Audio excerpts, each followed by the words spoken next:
तर उन्हाळ्यामध्ये आपण कैरीचे वेगवेगळ्या चटण्या आणि लोणचे करतच असतो. तर आज अगदी इन्स्टंट अशा कैरीच्या लोणच्याची रेसिपी मी तुमच्यासोबत शेअर करणार आहे आणि हे लोणचं अगदी चटपटीत गोड आंबट असं बनतं. तर चला रेसिपीला सुरुवात करूया. तर हे लोणचं बनवण्यासाठी मी एक तोतापुरी कैरी घेतलेली आहे. ही कैरी जास्ती आंबट नसते आणि कैरी मी 5 ते 10 मिनिटं पाण्यामध्ये अशी थोडी भिजत ठेवली होती, म्हणजे त्याच्या देठाकडच्या भागाला जो चीक लागलेला असतो तो निघून जातो. आता कैरी आपल्याला स्वच्छ अशी धुवून घ्यायची आहे आणि आता कैरी चांगली एका कोरड्या कपड्याने आपल्याला पुसून घ्यायची आहे. कारण हे जे लोणचं आहे ना, ते इन्स्टंट जरी असलं तरी 8 ते 10 दिवस आरामात टिकतं. तर त्यामुळे त्यामध्ये मॉइश्चर अजिबात राहायला नको आहे. तर त्यासाठी आपल्याला कैरी चांगली कोरडी करून घ्यायची आहे. तर इथे मीडियम आकाराच्या कैरीच्या फोडी मी करून घेतली आहे, म्हणजे ना खाताना जास्त वेस्टसुद्धा होत नाही. तर कैरी आपली चिरून झाली आहे. आता आपण लोणचं बनवून घेऊ. तर इथे एका पॅनमध्ये मी 3 ते 4 चमचे तेल घेतले. तर तेल हे लोणच्यामध्ये थोडंसं जास्तीच घ्यायचं, म्हणजे ना लोणचं हे थोडं जास्ती काळ टिकतं. त्यानंतर यामध्ये 1 चमचा मोहरी घातली आहे. 1 चमचा जिरं घालायचं आहे. जिरं मोहरी चांगली तडतडली पाहिजे. त्यानंतर यामध्ये 1 चमचा हिंग घालायचा.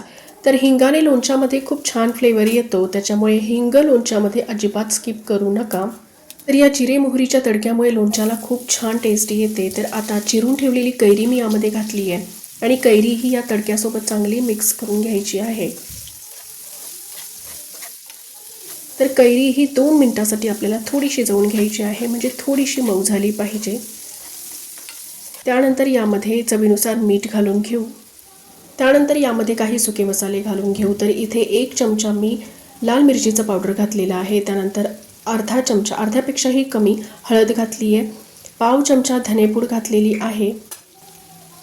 त्यानंतर अगदी थोडंसं काळी मिरीचं पावडर घातलं आहे. हे अगदी ऑप्शनल आहे, नाही घातलं तरी हरकत नाही आहे.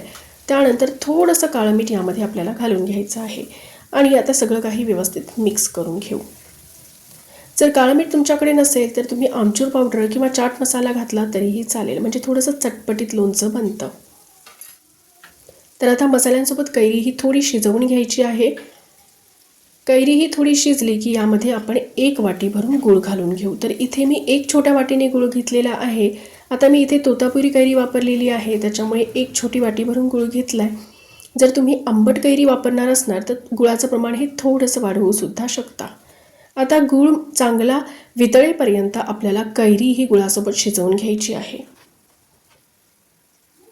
तर जास्ती वेळ लागत नाही, 3-4 मिनिटांमध्ये गूळ हा वितळून जातो.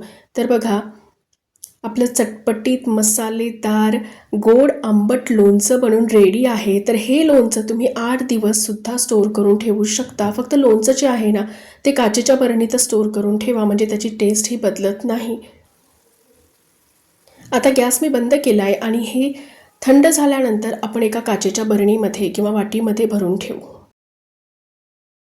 तर हे कैरीचं गोड आंबट लोणचं बनवायला अगदी सोपं आहे. खायला खूपच चविष्ट लागतं आणि जेवढं लवकर बनतं तेवढं लवकर संपतं सुद्धा.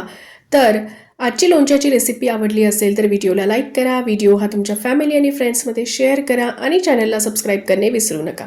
चला तर भेटूया नेक्स्ट व्हिडिओमध्ये नेक्स्ट रेसिपीसोबत.